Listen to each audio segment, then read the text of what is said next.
तो आज हम लोग बात करेंगे 12th के लिए जो हम लोग इनवर्स ट्रिगोनोमेट्रिकल फंक्शन चालू किए हुए हैं उसका lecture number 3 inverse trigonometrical function का आज हम लोग स्टार्ट करने वाले हैं लेक्चर नंबर 3। और आज का क्लास बहुत इंटरेस्टिंग होने वाला है। आज हम लोग पढ़ने वाले हैं range of inverse trigonometrical function. चलिए बात करेंगे रेंज पर भी, टोटल बातचीत होगी।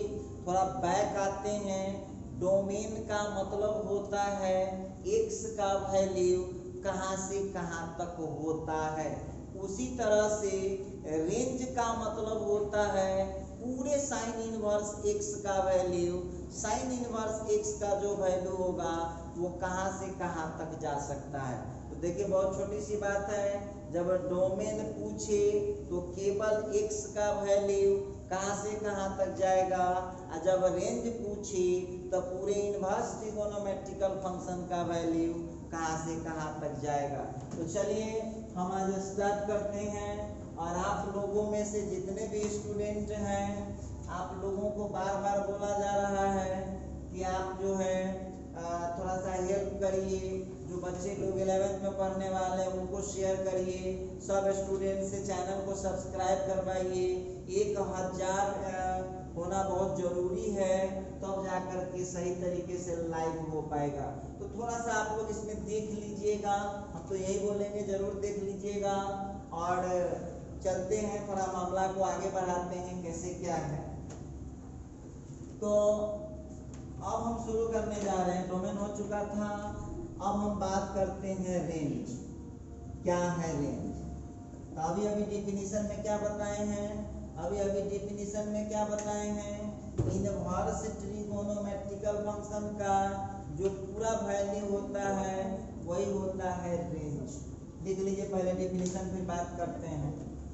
तो मान लिया late sine inverse x comma cos inverse x comma tan inverse x comma dot dot dot dot etc are inverse trigonometrical functions. Inverse trigonometrical functions, then the boundary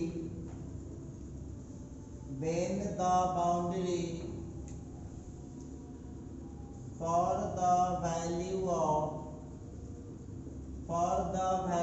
of sin inverse of x comma cos inverse of x comma tan inverse of x comma dot dot dot dot etc is called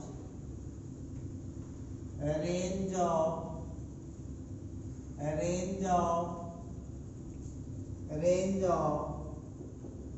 inverse trigonometrical function। देखिए domain का यदि आप लोग practice कर लिए हुईएगा तो range का practice करना बहुत आसान हो जाएगा। डोमेन यदि आप प्रैक्टिस कर लिए हुईएगा तो रेंज का प्रैक्टिस करना बहुत आसान हो जाएगा। कैसे? चलिए, तो अब सबसे पहले तो हम लोग इसमें थोड़ा सा इसकी डिफिनीशन को समझते हैं। पहले तो इसमें जो हार्ड मीनिंग है उसको पहले पता लगा लेते हैं।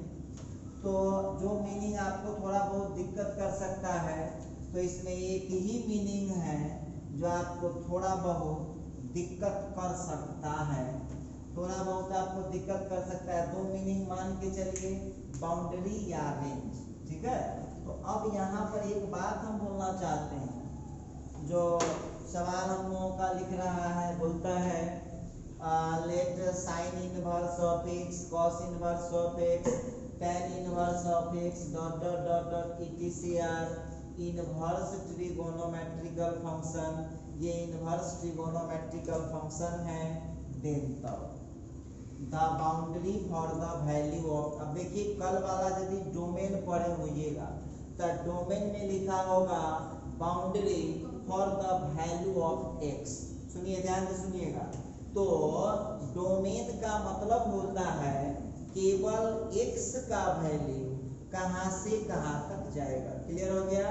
उसी तरह से रेंज का मतलब होता है पूरे साइन इनवर्स एक्स का वैल्यू या पूरे कॉस इनवर्स एक्स का वैल्यू या पूरे टेन इनवर्स ऑफ एक्स का वैल्यू कहां से कहां तक जाएगा, तो ये कहलाएगा range of inverse trigonometrical function. तो ये कहलाएगा range of inverse trigonometrical function. हम उम्मीद करते हैं कि आप समझ पा रहे हैं। जिस तरह से बोले थे कि डोमेन का आप लोग प्रैक्टिस कर लीजिएगा, सेम उसी तरह से आपको रेंज भी खुद याद हो जाएगा। देखते हैं, तो आपको यहाँ भी हम समझा देते हैं सब बात, घर पर इसको प्रैक्टिस करना पड़ेगा। एग्जाम्पल लेते हैं, जैसे हम लोगों को आगे पढ़ाया जाएगा कि range of sine inverse of x.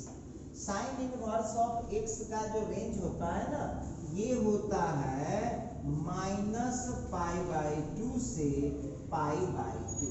एक बात ध्यान दीजिएगा, रेंज ऑफ -π/2 से होता है π/2।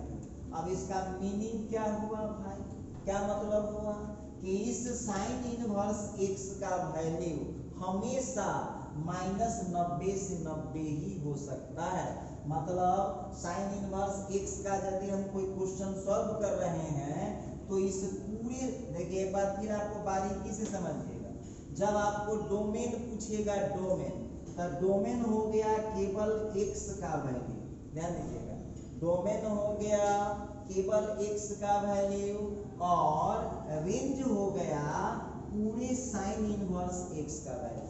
सीधी सीधी बात समझिए, डोमेन का मतलब ये केवल x का वैल्यू कहां से कहां तक जाएगा और रेंज का मतलब पूरे साइन इनवर्स x का वैल्यू कहां से कहां तक जाएगा। तो आइए यहाँ पर आप लोगों को ध्यान रखना होगा, अब बहुत काम पड़ता है इसका, कि साइन इनवर्स x का रेंज -π/2 से π/2 होता है।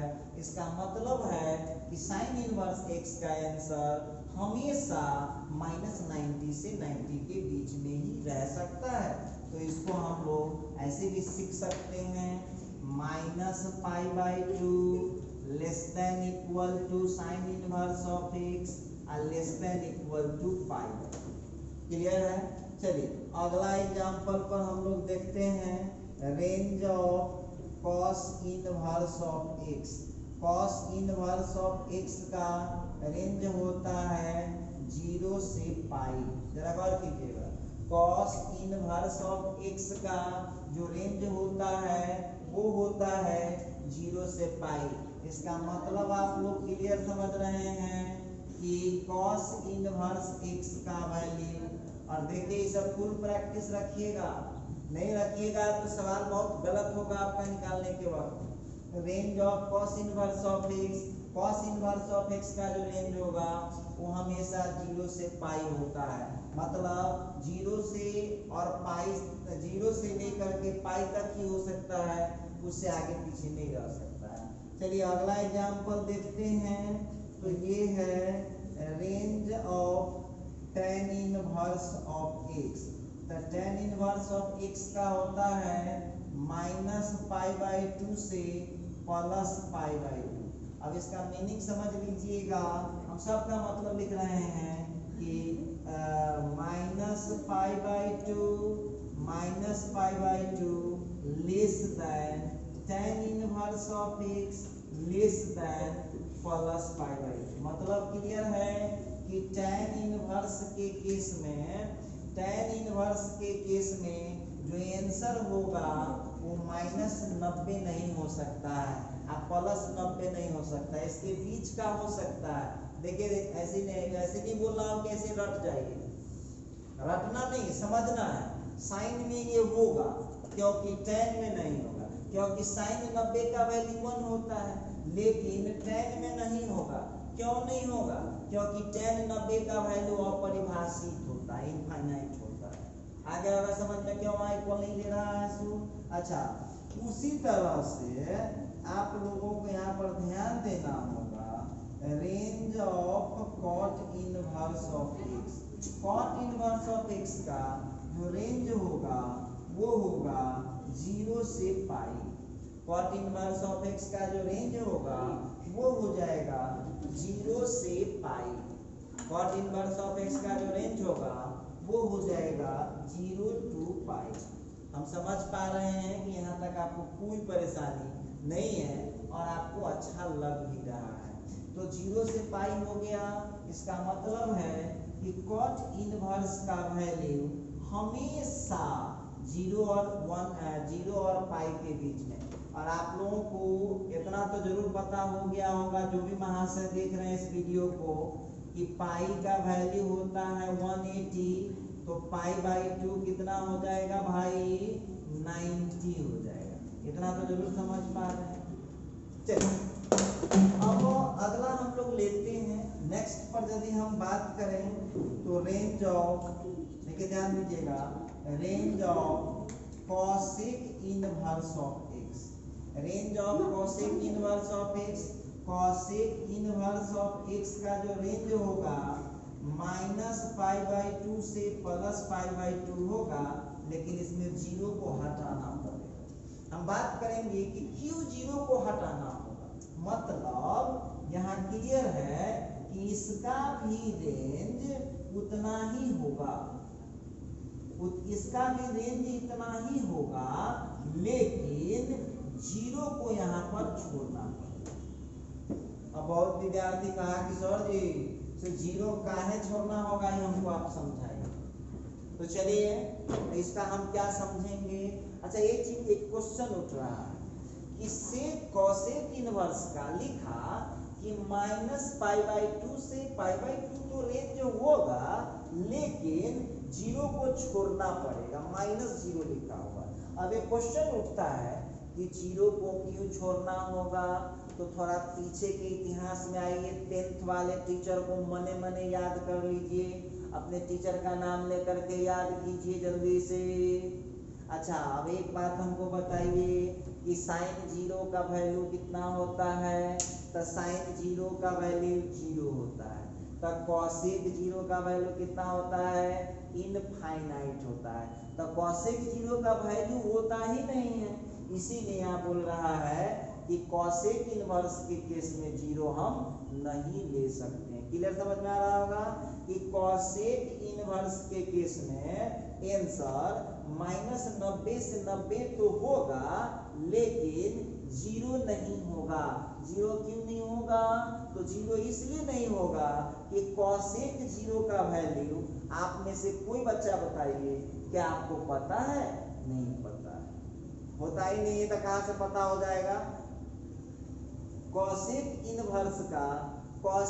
इनवर्स का जो आंसर होता है वो हो जाता है कॉसेक 0 का जो वैल्यू होता है वो हो जाएगा आपको कितना? कॉसेक 0 का जो वैल्यू होता है वो आपको हो जाएगा, कॉसेक 0 का वैल्यू कितना हो जाएगा?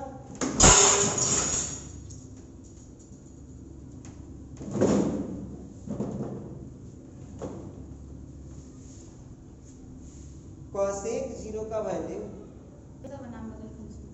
अच्छा देखिए, तो कॉसेक में आप 0 नहीं ले सकते हैं। क्यों नहीं ले सकते हैं? तो कॉसेक में 0 इसलिए नहीं ले सकते हैं कॉसेक इनवर्स में, क्योंकि कॉसेक 0 का वैल्यू नहीं होता है, कॉसेक 0 का वैल्यू होता है इनफाइनाइट। तो उम्मीद करते हैं कि इतना तक आप लोगों को कोई प्रॉब्लम नहीं हो रहा होगा। बहुत इजी है, अभी प्रैक्टिस करना पड़ेगा इसको। चलिए आगे बढ़ते हैं। अब आगे है एक और है range of sec inverse. Range of sec inverse of x. Sec inverse of x का जो रेंज होगा वो 0 से पाई तो होगा, 0 से पाई तो होगा, 0 से पाई तो होगा, लेकिन पाई बाई 2 को छोड़कर। इसका मतलब क्या है भाई? इसका मतलब क्लियर है, 0 less than equal to sec inverse of x less than equal to pi, इतना तो लिखेंगे, लेकिन इसमें से पाई बाई 2 को छोड़ना पड़ेगा। इतना क्लियर हो चुका है कि उतना तो हम ले सकते हैं, लेकिन पाई बाई 2 को वहां पर आपको छोड़ना पड़ेगा। अब बहुत बड़ा देखिए, अब विद्यार्थी कहेगा कि सर से ऐसे आप क्यों करते हैं? आप कहिएगा कि ऐसे आप क्यों करते हैं सर? देखो आप लोग हमको बताइएगा, cos पाई का वैल्यू कितना होता, सॉरी cos 90 का वैल्यू कितना होता है? 0। अच्छा, और cos 90 जब 0 होता है तो sec 90 कितना होता है? 1/0, मतलब इन्फिनिटी। तो जब sec 90 होता ही नहीं है तो आप ले कैसे लीजिएगा? जो आदमी दुनिया में जन्मे न लिया, ओकरा से मुलाकात कैसे होगा? सीधी सीधी बात है, जन्म लेगा, नमहर होगा, अच्छा जन्म लेगा तो हम देख आएंगे, लेकिन जन्म लेगा तो सेक 0 तो होता है, सॉरी सेक 90 तो होता ही नहीं। तो इसीलिए बोला कि सेक इनवर्स में आप 0 से पाई लीजिए, लेकिन उसमें एक आइटम नहीं रहेगा, पाई बाई 2 को छोड़ना पड़ेगा। तो ये मैं बता रहा था आपको ट्रिगोनोमेट्रिकल फंक्शन का डोमेन और रेंज। चलिए बहुत अच्छा टॉपिक था, आगे बढ़ते हैं। थोड़ा सा टॉपिक को आगे हम लोग बढ़ा रहे हैं। आगे है principal value, principal value, principal value of inverse trigonometrical function, principal value of inverse trigonometrical function.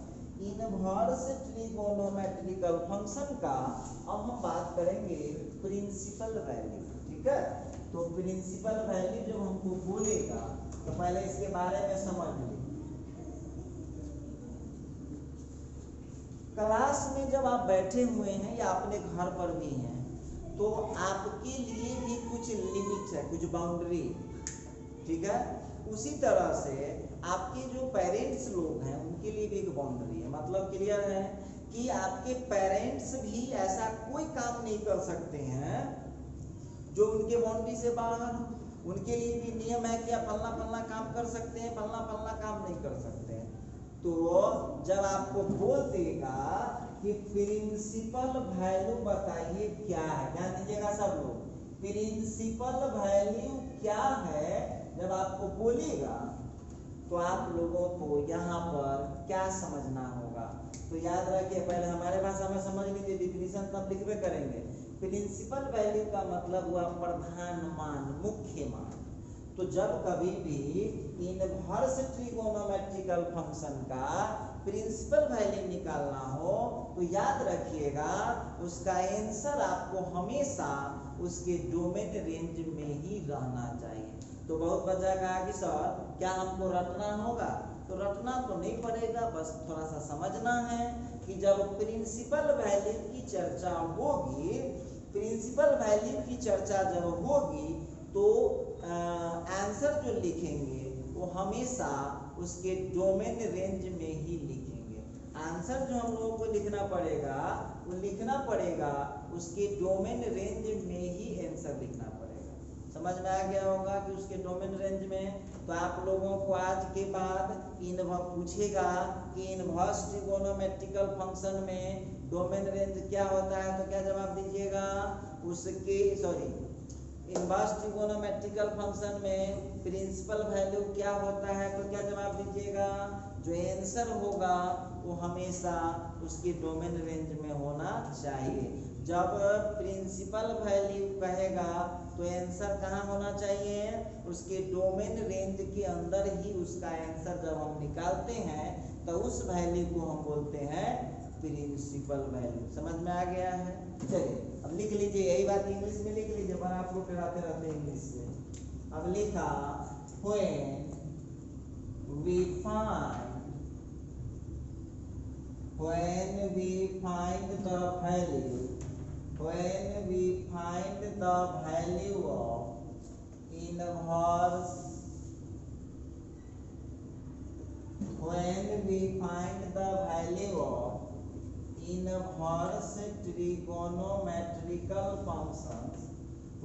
we find the value of inverse trigonometrical functions under their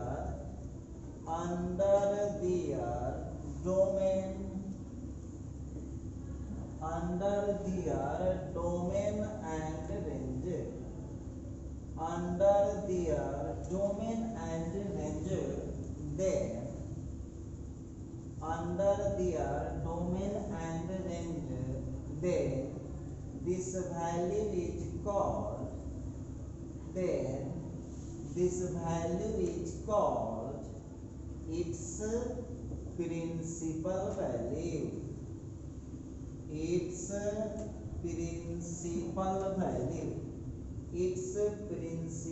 value. चलिए जरा हम एक बात और यहाँ पर देख रहे हैं, ध्यान दीजिएगा सभी लोग, अच्छी बात है। When we find the value of inverse trigonometrical functions under their domain and range, then this value is called its principal. तो सबसे पहले तो आप लोग इसमें भारी वर्ड खोजिए, कि पहले तो आपको वर्ड मीनिंग बता दें। तो इधर तो सब मीनिंग समझ में आ रहा है, एक आप लोगों को थोड़ा बहुत भारी लग सकता है अंडर, ठीक है। फिर यहाँ पर हो गया THEIR, फिर यहाँ पर डोमेन, फिर यहाँ पर range, then this value is called principal value. तो इसमें जो हार्ड वर्ड था उस पर देखिए, आपको ऐसे गोला गोला नहीं लगाना है, हम टीचर हैं, हमको समझाना पड़ता है, बहुत करना पड़ता है। तो देखिएगा लिखा when we find, जब हम निकालते हैं value of inverse trigonometrical function, inverse trigonometrical function का वैल्यू निकालते हैं कहाँ? Under their domain and range, उसके डोमेन तथा रेंज के अंदर, मतलब डोमेन रेंज के अंदर ही जब हम उसका आंसर निकालते हैं, देन तब दिस वैल्यू इज कॉल्ड, तो यह वैल्यू कहलाता है इट्स प्रिंसिपल वैल्यू, उसका प्रिंसिपल वैल्यू कहलाता है। तो आप लोग इसको रट ना जाइएगा, बोलेगा कि इनवर्स ट्रिगो का प्रिंसिपल वैल्यू का क्या मतलब है, तो आंसर निकालना पड़ेगा उसके डोमेन तथा रेंज के अंदर। याद रहेगा कि ना, जब वैल्यू हम निकालेंगे उसके डोमेन तथा रेंज के अंदर, तो उस वैल्यू को कौन वैल्यू बोल देंगे? Principal value. याद रहेगा कि ना, जब वैल्यू हम निकालेंगे डोमेन रेंज के अंदर, तो उस वैल्यू को हम बोलते हैं प्रिंसिपल वैल्यू। हम निकालना आगे सिखाएंगे। अभी जो है आप लोग को, अभी चूंकि हम फार्मूला वगैरह इसका नहीं दिए हैं, तो अभी इसका एग्जाम्पल नहीं बता सकते हैं, बताएंगे आगे। अब हम लोग चलते हैं फार्मूला पर। आइए अब स्टार लगा करके टॉपिक को चेंज कर लीजिए। अब आ रहा है सम इम्पोर्टेंट फार्मूले।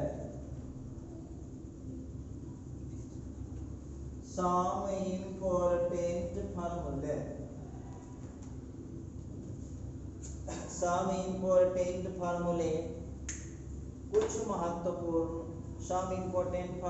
कुछ महत्वपूर्ण। देखिए प्रिंसिपल वैल्यू का एग्जाम्पल हम नहीं दे सकते हैं, तो ये नहीं कहिएगा सब लोग। देखिए खास करके जो कानूनी स्टूडेंट है कहेगा सर जी इसका एग्जाम्पल काहे नहीं दे रहे हैं।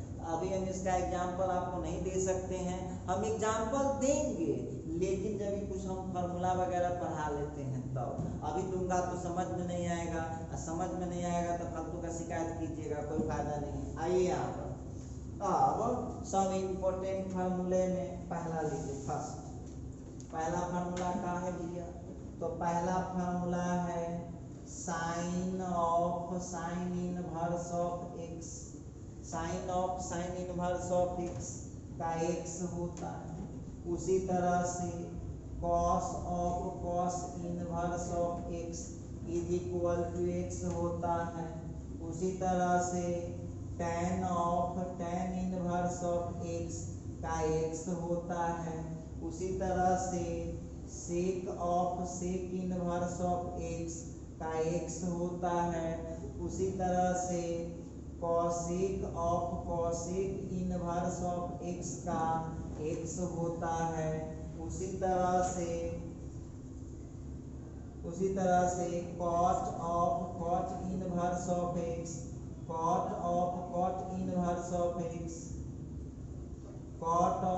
इनवर्स ऑफ एक्स का एक्स होता है। ठीक है, अब आइए, बहुत विद्यार्थी कहा कि सर जी ये फार्मूला लग रहा है, हमको रटना होगा, कुछ ना रटना होगा, सब में दिमाग का खेल होता है। देखिए यहाँ पर ध्यान दीजिएगा, इसको हम कैसे याद कर सकते हैं, कैसे समझ सकते हैं। देखिए ध्यान से, साइन है या साइन इनवर्स है तो अक्सर सुने होइएगा, दो के झगड़ा में फायदा तीसरा उठाता है। सुनते होइएगा, अक्सर सुनते होइएगा, दो के झगड़ा में अक्सर फायदा कौन उठाता है? तीसरा उठाता है। तो विद्यार्थी कहा कि सर जी क्या कहना चाहते हैं, हम कौन चुका है। देखिए ध्यान दीजिएगा, इसको याद रखना होगा कि जब कोई ट्रिगोनोमेट्रिकल फंक्शन अपने इनवर्स से टकराता है, सुनिए, जब कोई ट्रिगोनोमेट्रिकल फंक्शन अपने इनवर्स से टकराता है तो एक दूसरे को खत्म कर दे। जानवे करते हैं, दुश्मन जब टकराएगा तो एक दूसरे को खत्म कर देगा और जो तीसरा आदमी होगा उसमें लाभ उठाएगा। तो याद रखिएगा, यहाँ पर देख लीजिए, ध्यान दीजिएगा, इसमें 3 आइटम है, देख लीजिए, साइन है और साइन इनवर्स है। बहुत विद्यार्थी कहेगा सर जी आप उसको दुश्मन क्या है कहते हैं, तो मैथ में सुन लीजिए, आपसे पूछेगा कि 5 के दुश्मन कौन है तो 1/5, तब नहीं कटे, मतलब तब 5 जो देख रहे हैं 1/5 न लिख के इसी को लिख देगा 5 का इनवर्स। तो आप लोगों को यहाँ पर ध्यान देना होगा कि साइन से साइन इनवर्स तक जाएगा, समझ में आ रहा होगा। तो अब बहुत विद्यार्थी कहा कि सर जी हम ऐसे याद करेंगे, साइन से साइन इनवर्स कट जाएगा, नहीं ऐसे मत याद कीजिएगा। तो विद्यार्थी कहा कि कैसे याद करेंगे सर, तो याद ये करना है कि जब वह और उसका इनवर्स, सुनिएगा ध्यान से, जब वह और उसका इनवर्स एक साथ आ जाएगा तो एक दूसरे को समाप्त कर देगा। और जब में करते हैं, दो के झगड़ा में बेनिफिट कौन उठाता है? तीसरा पार्टी लाभ उठाएगा। तो साइन और साइन इनवर्स एक दूसरे को खत्म कर दिया, कौन बचाएगा? अब देखिए सब अपने याद हो गया, कॉस से कॉस इनवर्स खत्म, टेन से टेन इनवर्स खत्म, कॉट से कॉट इनवर्स खत्म, सेक से सेक इनवर्स खत्म, कॉसेक से कॉसेक इनवर्स खत्म। तो क्या इसको याद करना हो? तो याद क्या रखना है इसमें, जब वह और उसका इनवर्स एक साथ आ जाएगा तो एक दूसरे को खत्म कर देगा, और जो तीसरा होगा वही अंदर। लेकिन सुनिए, लेकिन कुछ कानूनी स्टूडेंट कहेगा सर जी ये कैसे हो जाता है सेक्शन का बताइए, तो ये भी तो बताइए कि होता कैसे। सीधे कह दिए होता है कैसे होता। तो आप जन्म करते हैं, जब ये आप बोलिएगा कैसे होता है तो उसके लिए आपको हम यहाँ प्रूफ करके दिखाएंगे कैसे होता है। सब लोग लिखना बंद कर दीजिएगा। चलिए यहाँ जगह था, हम इसको प्रूफ कर दे रहे हैं, सब लोग लिखना बंद कीजिए। कैसे हम प्रूफ कर सकते हैं? बहुत इजी है, लेकिन हम आपको बोलेंगे कि आप प्रूफ कभी ना करें, आप केवल फार्मूला को याद करें, याद भी ना करें, समझें। जब वह और उसका इनवर्स एक दूसरे से टकराता है तो खत्म कर देगा। अब जो है यहाँ पर प्रूफ करते हैं, अब सब लोग रुक जाइए, किसी को प्रूफ कर लीजिए, कोई दिक्कत नहीं है। हम लोग करेंगे क्या यहाँ पर मान लेंगे, कुछ भी इसको मान लेते हैं किसी क्वेश्चन को, तो मान लिया साइन, देखिए ध्यान दीजिए यहाँ पर alpha is equal to sine inverse of x. हम अल्फा माने हैं, आपको अल्फा से तकलीफ है तो ये कैपिटल ए भी मान सकते हैं, बी भी मान सकते हैं, सी भी मान सकते हैं, डी भी मान सकते हैं। तो चलिए ए मान लेते हैं, रहने दीजिए, ए ले लीजिए। अब एक बात हमको बताइएगा, तो साइन, उधर जो साइन दिख रहा है इसको आप मान लीजिए इक्वेशन 1 मान सकते हैं, किसको इक्वेशन 1 मान लीजिए। अब यहाँ पर हम लिख पाएंगे, जब इस साइन को इधर खींचेंगे, ध्यान दीजिएगा, इस साइन को जब हम इधर खींचेंगे तो क्या हो जाएगा, तो ये हो जाएगा साइन इनवर्स ऑफ ए हो जाएगा। आपको पता है ना कि जब फंक्शन को बाएं दाएं खींचते हैं तो फॉर्मेट बदल के जाता है, फंक्शन चला जाता है इनवर्स बन के, इनवर्स चला जाता है फंक्शन बन के। तो बोलिए साइन को खींचिएगा तो क्या आएगा, साइन इनवर्स हो जाएगा, उधर का हो गया साइन इनवर्स ऑफ एक्स। उम्मीद करते हैं समझ पा रहे हैं। अब थोड़ा 10th वाले टीचर को याद कीजिए, ध्यान दीजिएगा सब लोग। आपको लिख देते थे 10th वाले सर, साइन थीटा का वैल्यू साइन 30 डिग्री, तो सर क्या बोलते थे कि साइन से साइन खत्म हो गया, थीटा का मान कितना लिखते थे सर जी, 30 डिग्री लिखते थे। साइन से साइन खत्म हो गया, थीटा का मान 30 डिग्री। अच्छा, तो एक बात हमको बताइएगा, यहाँ साइन इनवर्स से साइन इनवर्स कट गया, साइन इनवर्स से साइन इनवर्स कट गया, तो एक बात हमको बताइएगा, यहाँ ए का आंसर कितना आ गया, एक्स आ गया। तो यहाँ समझ लीजिए, यहाँ हुड़बुलाइए ना, हुड़बुला के पढ़ाई ना होता है। साइन से साइन हम लोगों को 10th में पढ़ाया गया, तो साइन से साइन जब दोनों तरफ इक्वल है तो कैंसिल हो जाएगा, थीटा का मान कितना आ गया 30, तो उसमें भी तो साइन इनवर्स दोनों तरफ है, तो साइन इनवर्स से साइन इनवर्स कैंसिल हो गया, ए का वैल्यू एक्स हो गया। ठीक, अब जरा इक्वेशन 1 को ध्यान से देखिए, तो ए का मान कितना है, गौर से देखिए, तो ए का मान कितना है, देख लीजिए इक्वेशन 1 को, तो ए का मान है हम लोगों के पास साइन इनवर्स ऑफ एक्स। ठीक है, इसका वैल्यू एक्स, लीजिए प्रूफ हुआ। पूछेगा ना कहाँ से लाए हैं, पेपर यूज किए हैं, तो 1 का यूज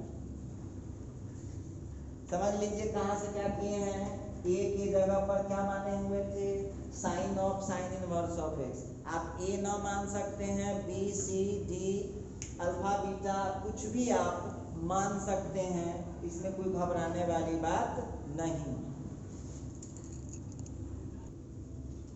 तो चलिए हमने एक कर लिया। अब उसी के आधार पर देखिए कैसे फटाफट आप इतना समझ गए ना कि जब वह और उसका इनवर्स टकराएगा तो एक दूसरे को खत्म कर देगा।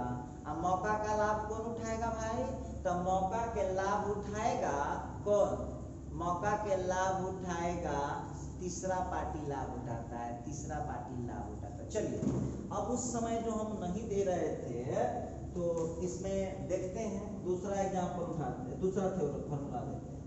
एक हो चुका है, सेकंड नंबर फॉर्मूला उसी को उल्टा दीजिए। उसमें देख लीजिएगा साइन बाहर था और साइन इनवर्स अंदर था। अब इसको हम उल्टा लेंगे, sine inverse of sine theta is equal to theta हो जाएगा, cos inverse of cos theta is equal to theta हो जाएगा, tan inverse of tan theta is equal to theta हो जाएगा। उसी तरह से cot inverse of cot theta is equal to theta हो जाएगा, sec inverse of sec theta is equal to theta हो जाएगा। उसी तरह से cosec inverse of cosec theta is equal to theta हो जाएगा। और उसी तरह से चलो हो गया। चलिए, हाँ बहुत विद्यार्थी कहा कि सर क्या यह 6 को याद करेंगे, तो ना याद करेंगे तो धोखाबाज कहलाएंगे। सुन लीजिएगा, याद नहीं करना। तो बहुत विद्यार्थी कहा कि सर जी याद नहीं करेंगे तो कैसे होगा, हो जाएगा ना, दिमाग लगाइए ना, सब हो जाएगा। देखिए फिर देखिए वह कॉन्सेप्ट यहाँ भी है, वही सेम कॉन्सेप्ट यहाँ भी। साइन इनवर्स से साइन कट गया, सीधे थीटा हो गया। कॉस इनवर्स से कॉस कट गया। बस उसमें और इसमें फार्मूला 1 और फार्मूला 2 में क्या अंतर है सो बात बताइए। फार्मूला 1 में क्या था, साइन बाहर इनवर्स अंदर, फिर भी तो दोनों टकरावे किया। और इस दूसरा में क्या हो गया, इनवर्स बाहर फंक्शन अंदर, कोई दिक्कत नहीं, दिमाग उतने लगाना है। अब फिर देख लीजिए दोनों के बीच झगड़ा हुआ, लाभ कौन उठा रहा है, तीसरा।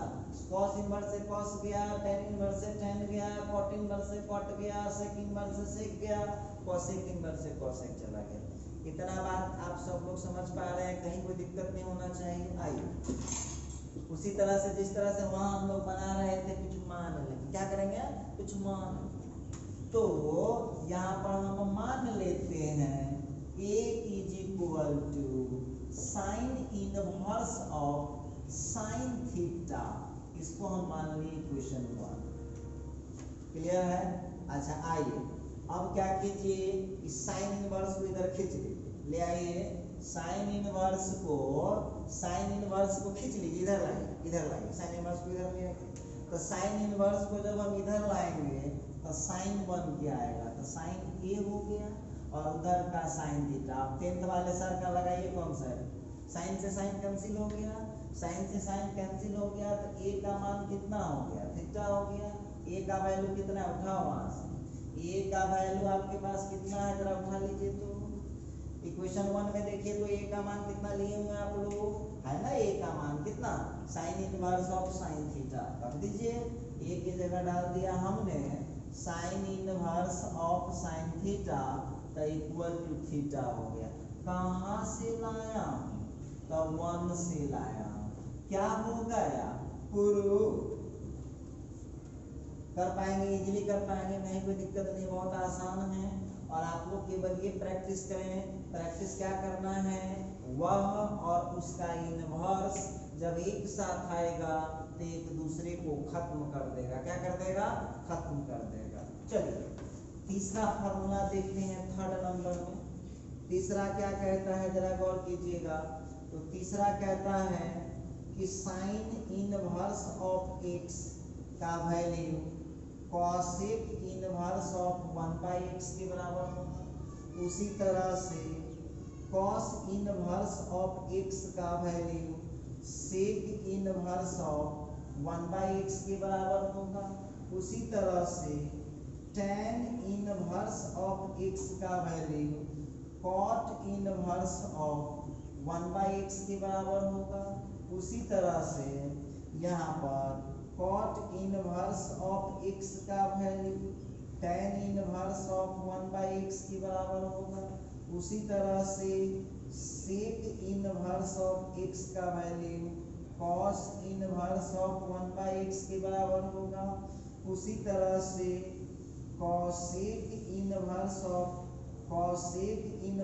ऑफ x का वैल्यू यहाँ पर sin इनवर्स ऑफ 1/x। अब देखिए बहुत विद्यार्थी मने मन हमारे ऊपर गुस्सा रहा होगा, काला गुस्सा रहा होगा, से सुन लीजिए।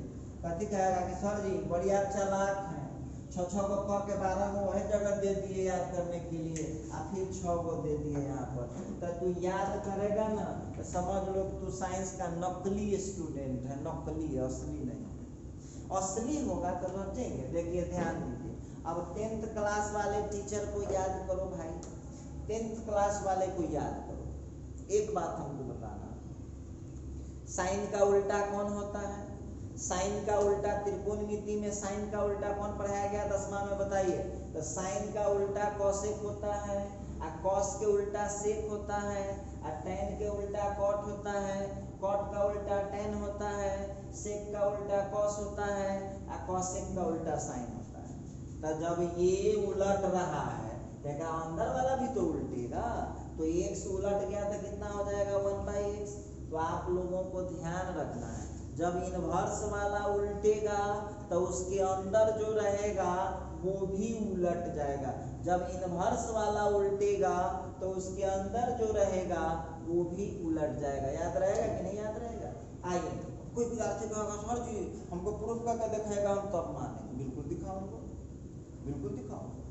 अब एक बात बताइए, इसको आप लोग को समझ में आया।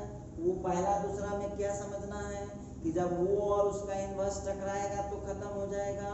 तीसरा में क्या समझना है, तीसरा में समझना है कि जब इन्वर्स वाले फंक्शन को पलटेंगे तो उसके अंदर जो रहेगा वो भी पलट जाएगा। देख लीजिए साइन को पलटे कॉसेक में तो एक्स पलट गया 1/x में, कॉस पलटा सेक में तो एक्स पलट गया 1/x में। कर पाएंगे आप लोग? अच्छा आइए अब जरा देखते हैं इस पर। हम इसको पहले प्रूफ कर लेते हैं, बातचीत करेंगे। बातचीत हमको करना ही है तो इसको जरा हम लोग प्रूफ कर लें।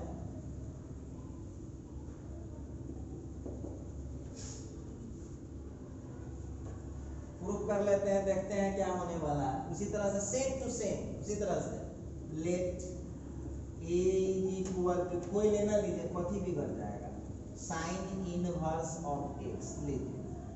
खींच लो भाई इधर साइन इनवर्स है ना, उधर उसको इधर खींचो। तो साइन इनवर्स को जब इधर खींचेंगे तो इधर कथी बन के आएगा, साइन। तो sine A is equal to x. अब इस समय इस पर हम आपको 1 मिनट के लिए रोकेंगे। अब हम आपसे पूछते हैं, सब लोग 10th पास हो और सब लोग 11th पास है, एक बात बताइए, साइन थीटा का वैल्यू यदि 1/4 होगा, साइन थीटा का वैल्यू 1/4 होगा तो कॉसेक थीटा का वैल्यू आप क्या लिखिए? साइन थीटा का वैल्यू यदि 1/4 होगा तो कॉसेक थीटा का वैल्यू कितना होगा जरा बताइएगा। तो 1/4 के उल्टा कथी हो जाएगा, 4 हो जाएगा, क्योंकि साइन का उल्टा कॉसेक होता है। अच्छा ठीक है, और आप हमको बताइएगा कि मान लीजिए कि साइन थीटा का वैल्यू आपको 4/5 दे देगा, ठीक है 4/5 दे देगा, तो कॉसेक थीटा का वैल्यू कितना हो जाएगा जरा बताइएगा।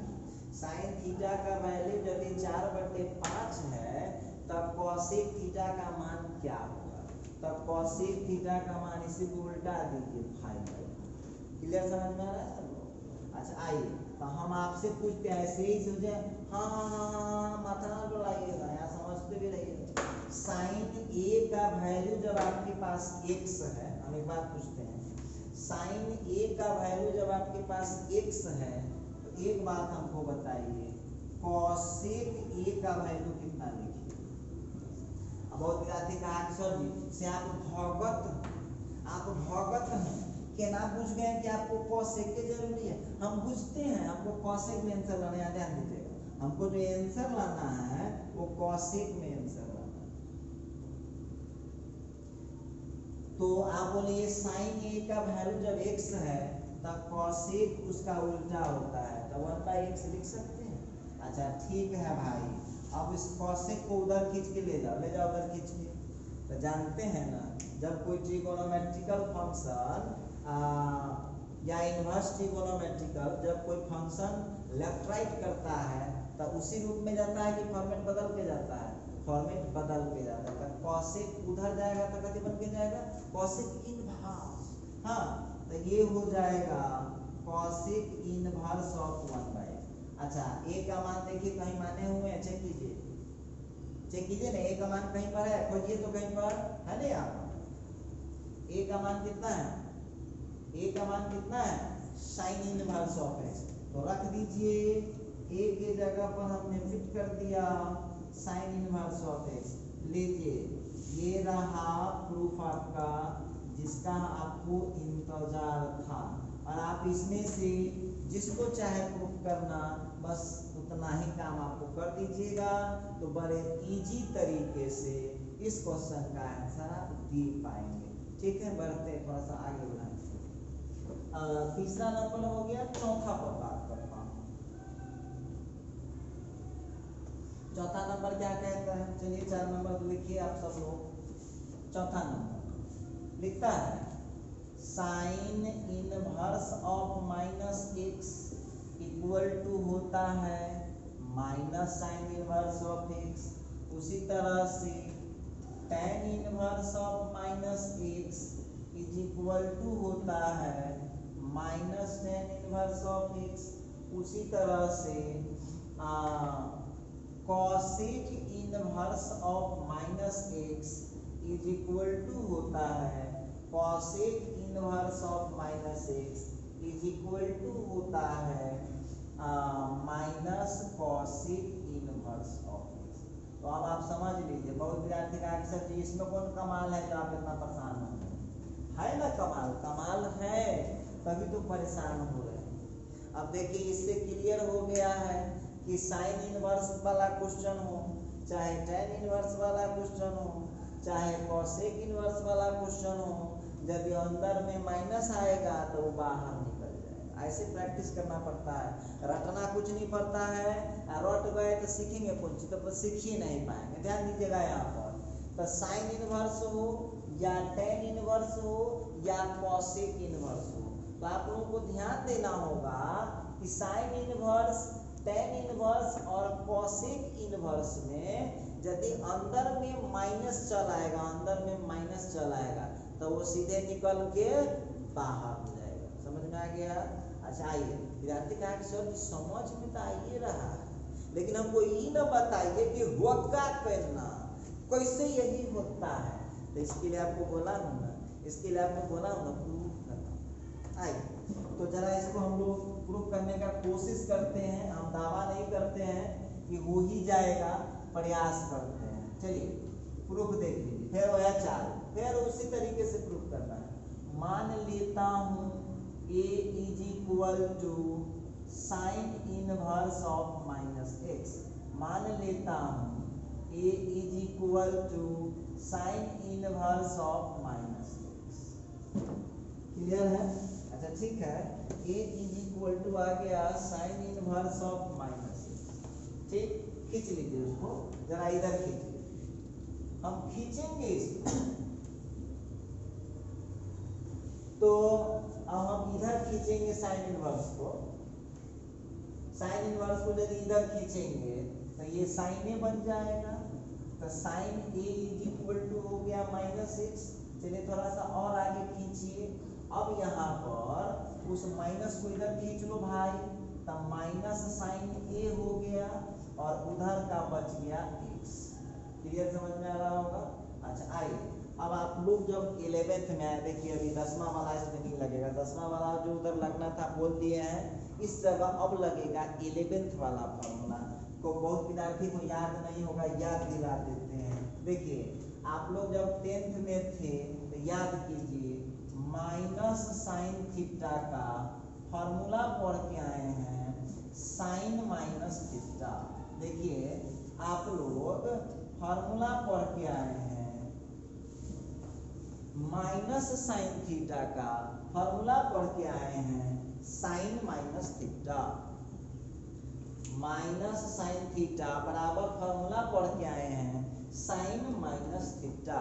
तो एक बात हमको बताइएगा, तो जो माइनस साइन ए है, जो माइनस साइन ए है उसको हम लिख सकते हैं साइन माइनस ए, या बगल में फॉर्मूला लिखा हुआ है, उधर हो गया एक्स। थोड़ा सा और आगे बढ़ाइए, तो minus A is equal to sine को उधर खींच लीजिए तो क्या हो जाएगा, साइन इनवर्स ऑफ एक्स हो जाएगा। कोई दिक्कत की बात नहीं है, इस माइनस को उधर अब ले जाइए तो A is equal to minus sine inverse of X हो गया। अब ए का वैल्यू वहां से उठा लीजिए, कितना है, sine inverse of minus X, sine inverse of minus X, sine inverse of minus x is equal to आ गया माइनस साइन एक्स। देखिए इसको हमने प्रूव्ड कर दिया है। यूज किसका किया है, तो हमने 1 का यूज किया। तो इस तरह से आप लोग इसको बड़े इजी तरीके से प्रूव कर पाएंगे, बहुत आसान है, भी घबराने की जरूरत नहीं। चलिए तो आज के हम कार्यक्रम के अंत में आ चुके हैं, बस एक और पढ़ते हैं फिर हम इस वीडियो को एंड करेंगे। यहाँ पर आते हैं 5 नंबर, 5 नंबर में देखते हैं।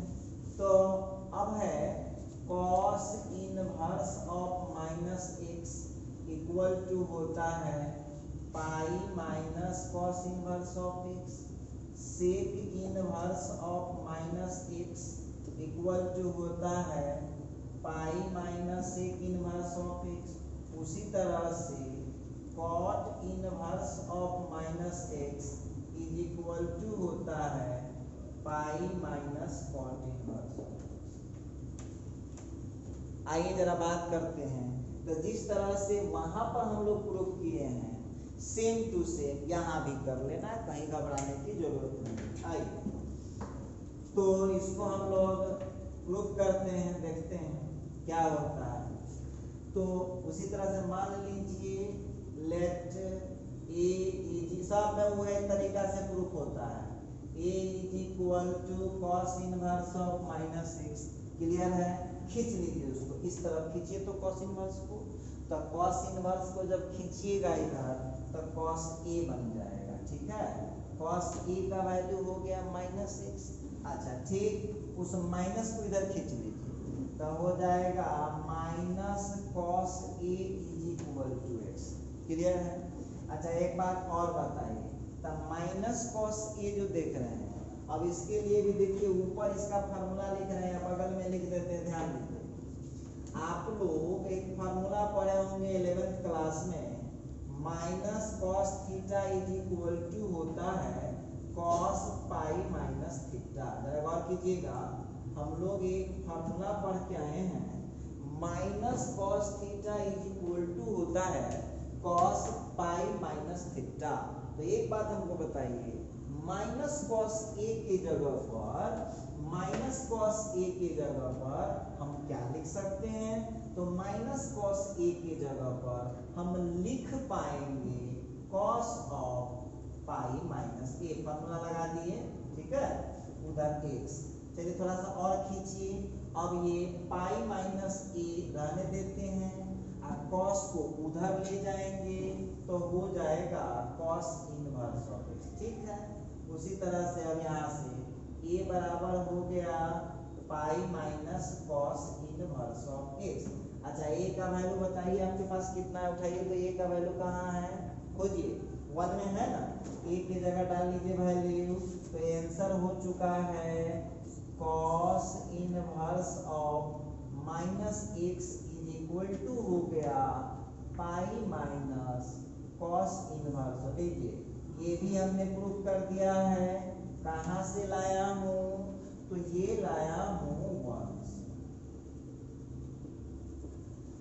तो देखिए आप लोगों का काम है, आप लोगों का काम है कि इसको फुल प्रैक्टिस रखना, क्योंकि अगला जो क्लास होगा इससे भी जबरदस्त क्लास होने वाला है। और आप लोग जो है इसको थोड़ा मन लगा करके इसको प्रैक्टिस करके आइएगा। 3 क्लास हो गया है, बड़ी मजेदार क्लास हुआ है, तो मेहनत कीजिए। ठीक है, अब हम लोग इस वीडियो को यहीं पर खत्म करते हैं। हमारी आपकी मुलाकात होगी अगले वीडियो में।